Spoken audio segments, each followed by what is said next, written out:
Libertação. Recentemente tive uma experiência em um momento de oração no monte. Naquele momento em que orávamos, Deus me deu uma visão com uma algema que era quebrada. E naquele momento eu disse que Deus estava operando uma libertação em alguém ali. Depois tomei ciência de que um novo convertido estava ali com um cigarro no bolso, pois ainda tinha esse vício. E quando estávamos orando, ele sentiu um cheiro do cigarro e no mesmo instante sentiu ânsia de vômito. É comum esse tipo de coisa acontecer quando acontece a libertação. No dia seguinte, no seu trabalho, alguém passou fumando perto dele e ele sentiu novamente ânsia de vômito. E desde aquele monte, ele foi liberto do vício. Entretanto, outros que participaram com o mesmo vício não foram libertos. Louvado seja Deus por essa libertação. Esse irmão, apesar de novo convertido, já havia sido liberto das drogas e faltava o cigarro. Quantos estão precisando viver essa experiência com Deus? Se porventura é a necessidade do leitor, creia. Deus pode operar em sua vida. Deleita-te também no Senhor, e Ele te concederá os desejos do teu coração. Entrega o teu caminho ao Senhor, confia nele e Ele o fará. Salmo, capítulo 37, versículos 4 e 5, Almeida Corrigida Fiel. Deus provedor. Eu passava uma determinada igreja, eu pastoreava uma determinada igreja, quando fiquei sabendo de um servo de Deus que havia sido acidentado e por isso não podia trabalhar. Já fazia alguns meses e estava precisando de uma ajuda. Providenciamos uma cesta básica para ele, mas antes de entregá-la, pedi ao Senhor que me desse uma palavra para eu ler para eles. E abri a Bíblia e saiu no texto: por isso vos digo, não andeis cuidadosos quanto à vossa vida, pelo que haveis de comer ou pelo que haveis de beber, nem quanto ao vosso corpo, pelo que haveis de vestir. Não é a vida mais do que o mantimento e o corpo mais do que o vestuário? Olhai para as aves do céu, que nem semeiam, nem cegam, nem ajuntam em celeiro, e vosso Pai Celestial as alimenta. Não tendes vós muito mais valor do que elas? Mateus capítulo 6, versículos 25 ao 26, Almeida Corrigida Fiel. Quando fomos entregar a cesta básica, eu li o texto e a mulher chorou e nos disse que pouco antes de nós chegarmos lá, ela havia pensado exatamente como iria fazer para suprir as suas necessidades. Glórias a Deus pelo consolo e providência. O pragmatismo religioso. O pragmatismo é uma doutrina filosófica que adota como critério da verdade a utilidade prática, isto é, pensamentos, ideias e ações só têm valor em terrenos de consequências práticas. Pastor Ageu Magalhães, sobre o pastor e o pragmatismo, Encontro de Fé Reformada 2013. O pragmatismo na teologia tem governado a abordagem de muitos pregadores. A ciência social tem dirigido mais o ministério do que a escritura. Abre aspas. Muitas igrejas vão bem na quantidade e mal na qualidade. Fecha aspas. Reverendo Hernandes Dias Lopes. Diante de tantas experiências nesta obra, faz necessário que fique claro ao leitor que não defendo o pragmatismo religioso. Meu ministério é focado na centralidade da palavra. Todavia, a própria palavra garante a realidade dessas experiências, como já demonstrado no início desta obra. Outra questão importante ser abordada é sobre a ICM. Uma vez que registrei aqui muitas experiências vividas enquanto servia ao Senhor na ICM, pode parecer que estou tentando defendê-la de alguma forma. No entanto, não é esse o propósito nem minha função. Não sou defensor da ICM. No meu livro com o título Palavra Revelada, uma abordagem, uma roupagem nova em algo antigo, deixo bem claro as minhas discordâncias teológicas em relação à ICM. Embora eu tenha registrado muitas experiências maravilhosas que vivi com Deus lá, não significa que eu concorde com a maneira com que os dons espirituais são trabalhados na instituição. Infelizmente, há uma banalização dos dons acontecendo lá, como em outras igrejas. Também o fato de eu registrar nessa obra diversas experiências com a consulta ao Senhor pela palavra não significa que eu concorde com a forma com que essa experiência é trabalhada lá. A ideia de achar que Deus está à disposição do homem para responder suas perguntas na hora que ele quer ao abrir a palavra não é certo. Deus não está ao serviço do homem, e sim o contrário. Deus não é obrigado a nada, nem curar, nem responder quando questionado pelo homem. A ideia de perguntar algo ao Senhor e 3 pessoas abrirem as Bíblias e lerem qualquer versículo esperando receber de Deus uma resposta, além de carecer fundamento, tem gerado confusão. O chamado 2-1, 2 versículos positivos e 1 negativo, entendem que Deus está dizendo sim. Não. A revelação subjetiva, ao abrir a palavra, tem que ter clareza, tal qual foi apresentada em todos os textos nas experiências registradas nesta obra. Bibliomancia. O que é bibliomancia? Ocultismo. Abre aspas. Suposta adivinhação do futuro por meio da interpretação de uma passagem de um livro aberto ao acaso. Bibliomancia disponível em significado, bibliomancia mais significado. Às vezes, tudo o que queremos é um conselho, uma luz ou a resposta para uma dúvida, e nessas horas muitas pessoas recorrem aos oráculos. Entre os muitos oráculos e métodos de adivinhação que atravessaram os tempos, a bibliomancia, uma arte mágica antiga e acessível a todos, independente do nível de conhecimento em magia, é uma das mais usadas. Para praticá-la, você só precisa de um livro. A bibliomancia surgiu no período pré-cristão e inicialmente utilizava-se de textos sagrados para prever o futuro. Foi apenas durante a Idade Média que a prática se popularizou e ganhou muitos adeptos, com diversas religiões adotando e utilizando seus próprios livros sagrados. Baseado nessas informações, será que devemos definir a consulta ao Senhor pela palavra como bibliomancia? Pastor Solo fez um estudo sobre o assunto e, segundo ele, abre aspas, o termo bibliomancia se aplica à prática de consulta à palavra. Não se trata de uma referência pejorativa, mas de uma significação comumente conhecida para se ter o conhecimento do acaso. Fecha aspas. Conhecimento do acaso. Algo que acontece sem ser explicado por nenhuma relação com outra coisa, nem simultânea, nem precedente, isso é, sem qualquer determinação. Nesse sentido, o acaso, filosoficamente entendido, se opõe ao determinismo.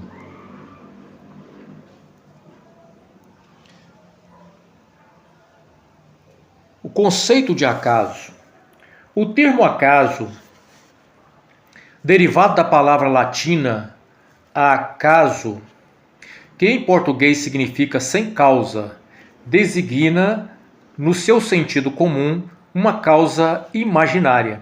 Pode ser utilizado também como sinônimo de coincidência ou de acidente. Assim, a palavra acaso pode significar algo inexplicado, aquilo cuja causa se ignora, inexplicável, aquilo que aparentemente não tem motivo, indeterminado, contingente, aquilo que poderia não ter acontecido, ou ainda fortuito, aquilo que é imprevisível. Acaso disponível em knou.net. Ciências Sociais Humana, Filosofia Acaso. Como o leitor pode constatar, embora ele diga que o termo bibliomancia não era usado no sentido pejorativo, e pode até ser, no entanto, o mesmo não se pode dizer do termo acaso. O acaso não traria respostas tão claras quanto as descritas nesse livro. Pense na probabilidade de abrir a Bíblia, que contém 31.102 versículos, e um único versículo que não se repete em toda a Bíblia, e sair exatamente aquele versículo.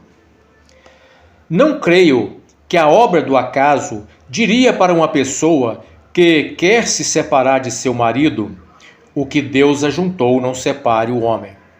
Dizer para um jovem preocupado com a situação financeira: não andeis preocupados com o dia de amanhã. Ou dizer para um varão aflito: não temas, sou contigo. Ou dizer para alguém que vai orar com uma pessoa com febre e a febre a deixou, e esta pessoa ser curada. Caro leitor, seria isso obra do acaso? Alguém pode até discordar da prática, por entender não ter um respaldo bíblico, uma vez que não há clareza bíblica sobre tal prática, mas não colocá-la como obra do acaso. Não creio que diante de todas as experiências registradas nessa obra, sobre a consulta ao Senhor pela palavra, tem qualquer coisa com o acaso. Adivinhação, ato ou efeito de adivinhar, de descobrir o que está oculto ou se apresenta de maneira misteriosa ou enigmática. Não creio que se aplique à consulta ao Senhor pela palavra.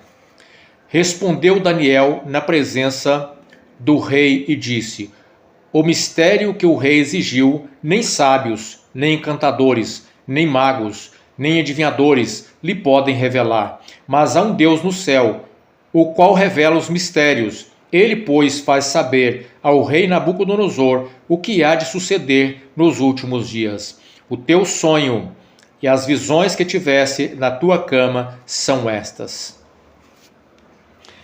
O termo mancia tem origem no grego manteia, que significa adivinhação do futuro. A adivinhação é proibido pela Bíblia, como já demonstrado no início dessa obra. No entanto, é possível conhecer algo sobre o futuro sem que se trata de uma adivinhação como dita acima. Um exemplo são as profecias bíblicas, ou as profecias concedidas aos servos de Deus por intermédio de uma ação do Espírito Santo. Para outros, se trata de uma prática supersticiosa, como é o caso do pastor Daniel. Abre aspas. Alguns casos de superstição entre evangélicos são menores, outros são mais graves, mas todos erro começa inocentemente. Alguns exemplos do primeiro tipo são abrir a Bíblia aleatoriamente para tirar um versículo que funcione como a orientação de Deus para tomarmos uma decisão. Trocar a leitura sistemática e regular da Bíblia pela caixinha de promessa. Daniel, faça sua lição de casa, Igreja Metodista em Itaberaba. Superstição segundo o dicionário.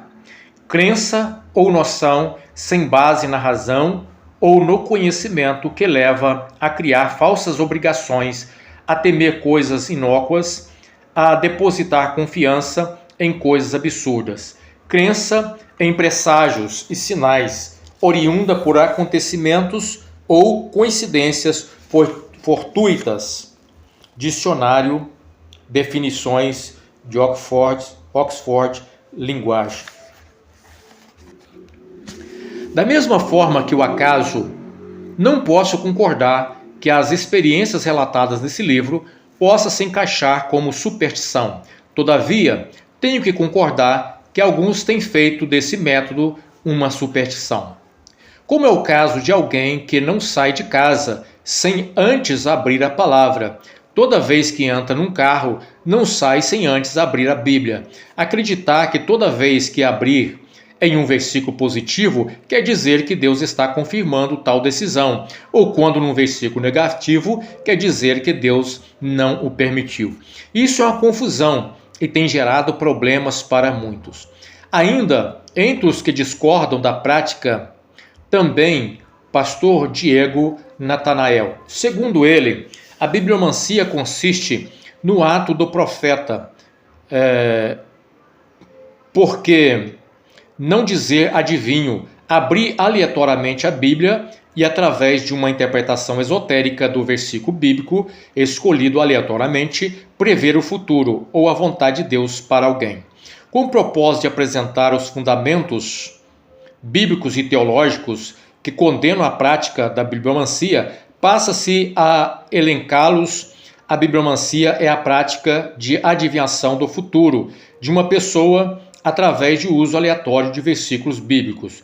Curiosamente, não é de hoje que essa prática denominada como bibliomancia é usada.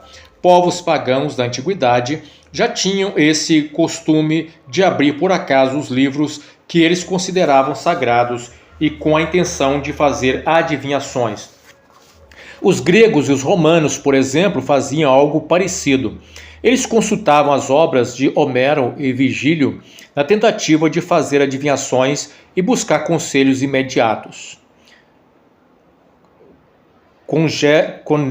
Conégero, o que é bibliomancia, acessado em 26/7/2020.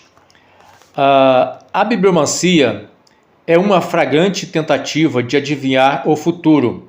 Não vos virareis para os adivinhadores e encantadores. Não os busqueis, contaminando-vos com eles. Eu sou o Senhor vosso Deus. Levítico 19:31. Outro problema envolvendo a bibliomancia é que o profeta pode controlar o poder de prever o futuro através da Bíblia, pois pode consultá-la quando quiser. Em outras palavras, a previsão do futuro não acontece de maneira divina, mas sim acontece quando bem quiser o profeta. Na bibliomancia, não é Deus quem usa o profeta, mas sim o profeta que tenta usar Deus a fim de prever o futuro das pessoas. Não se pode usar a Bíblia para prever o futuro, e mesmo que pudesse, a pessoa não poderia fazer isso quando bem quisesse, mas somente quando Deus decidisse usá-la assim. Natanael, Diego, bibliomancia, uma prática antibíblica. Esse texto merece algumas considerações.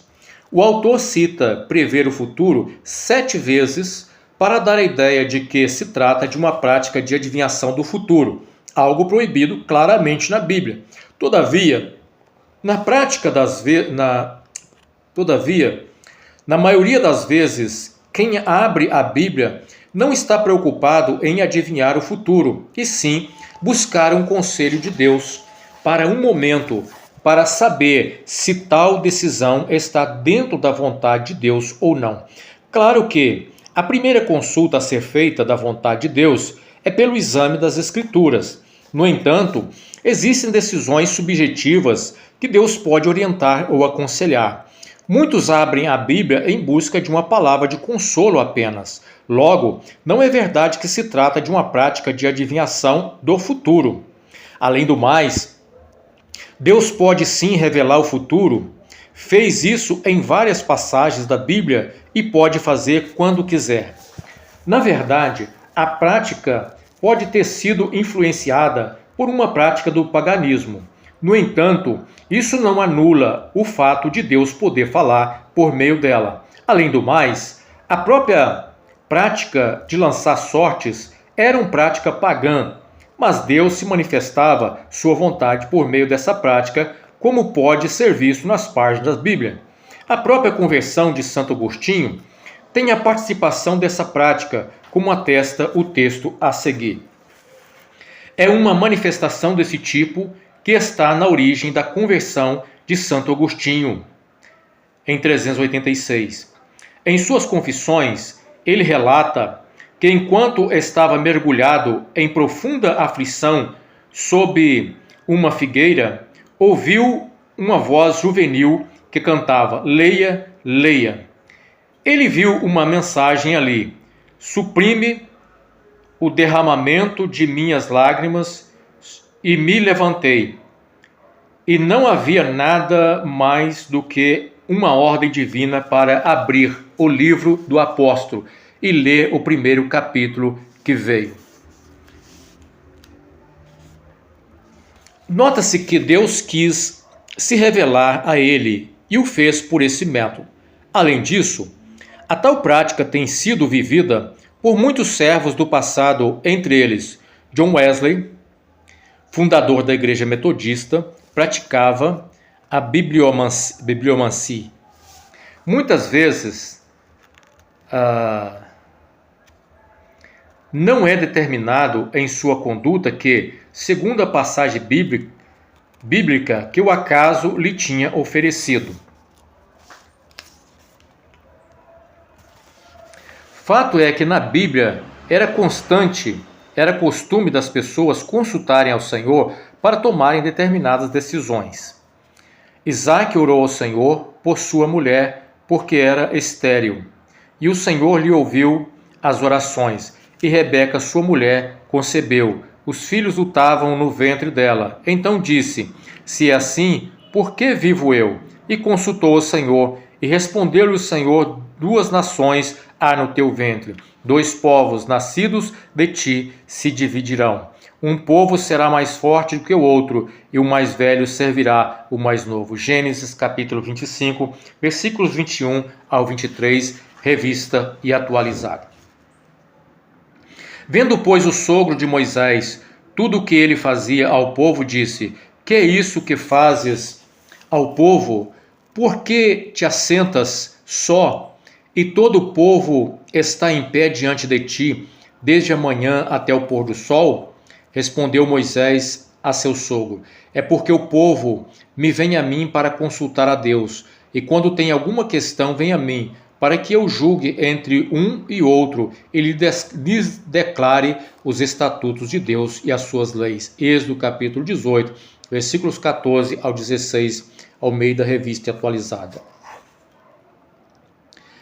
"Mas vós rejeitais hoje o vosso Deus, que vos livrou de todos os vossos males e trabalhos, e lhes disseste: não, mas constituí um rei sobre nós. Agora, pois, ponde-vos perante o Senhor pelas vossas tribos e pelos vossos grupos de milhares."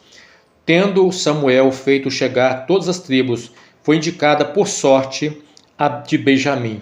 Tendo feito chegar a tribo de Benjamim pelas suas famílias, foi indicada a família de Matre, e dela foi indicado Saul, filho de Quis. Mas quando o procuraram, não podia ser encontrado. Então tornaram a perguntar ao Senhor se aquele homem viera ali.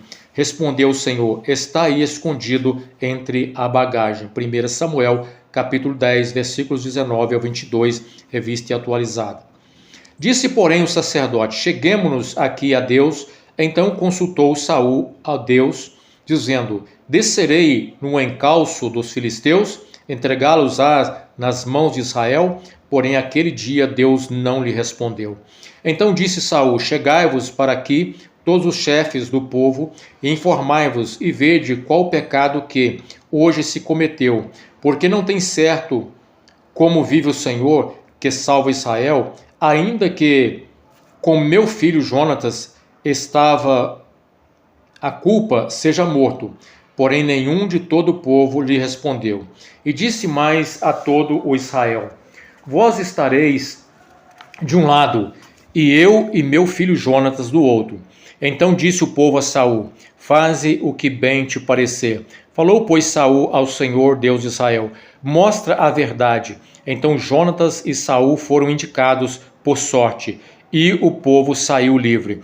Disse Saul: "Lançai a sorte entre mim e Jonatas, meu filho." E foi indicado Jonatas. 1 Samuel, capítulo 14, versículo 37 ao 42. Consultou Saul ao Senhor, porém o Senhor não lhe respondeu, nem por sonhos, nem por Urim, nem por profetas. 1 Samuel 28, versículo 6. Lançará sortes sobre os dois bodes, uma para o Senhor e outra para o bode emissário. Levítico 16, versículo 8. Todavia a terra se repartirá por sorte, segundo os números das tribos de seus pais, a herdarão. Números 26, 55.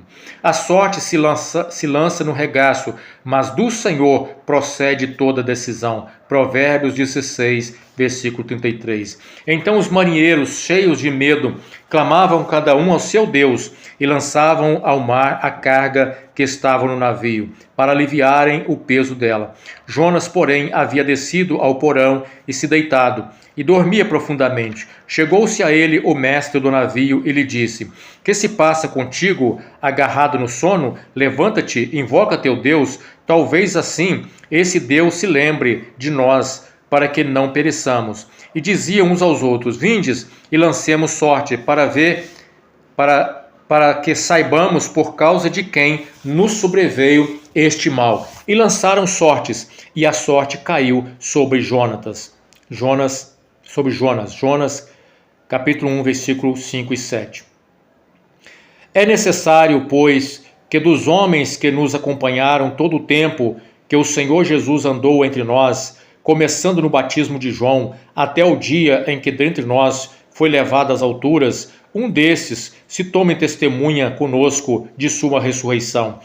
Então propuseram dois, José chamado Barrabás, cognominado Justo, e Matias, e orando disseram: Tu, Senhor, que conheces o coração de todos, revela-nos qual desses dois tens escolhido para preencher a vaga nesse ministério e apostolado, do qual Judas se transviou, indo para o seu próprio lugar. E os lançaram em sorte, vindo a sorte recair sobre Matias, sendo-lhe então votado lugar com os 11 apóstolos. Atos, capítulo 1, versículos 21 ao 26, revista e atualizada. Conclusão. Os textos citados demonstram que, apesar de que a prática de lançar sorte fosse uma prática pagã, também foi utilizada pelo povo de Deus na antiga aliança e na nova aliança, na escolha de Matias. Logo, entendo que o mesmo se aplica à consulta ao Senhor pela palavra. Todavia, deve-se ter muito cuidado ao usá-la. Não deve se tornar uma superstição. Não pode substituir a necessidade de examinar as Escrituras, estudo bíblico. Na verdade, o assunto é polêmico e muito combatido por muitos teólogos da atualidade. Meu propósito não é defendê-lo como uma doutrina ou prática que deve ser observada por todos os cristãos. Trata-se de experiências subjetivas, testemunhadas por vários servos. Não é uma exclusividade da ICM. O propósito do livro é compartilhar experiências que possam edificar o leitor e glorificar ao Deus vivo que continua falando com o homem. A revelação subjetiva jamais poderá substituir a importância da revelação especial registrada no texto bíblico para ser vivida por toda a Igreja de Cristo. Nessa obra, buscou o autor registrar diversas experiências vividas com Deus dentro e fora da ICM. O objetivo é compartilhar tais experiências com a finalidade de edificação dos leitores e glorificação do nome de Jesus. O autor tratou da bibliomancia e procurou diferenciá-la da consulta ao Senhor pela palavra Bíblia, deixando claro também que discorda da forma em que tal prática é realizada na ICM.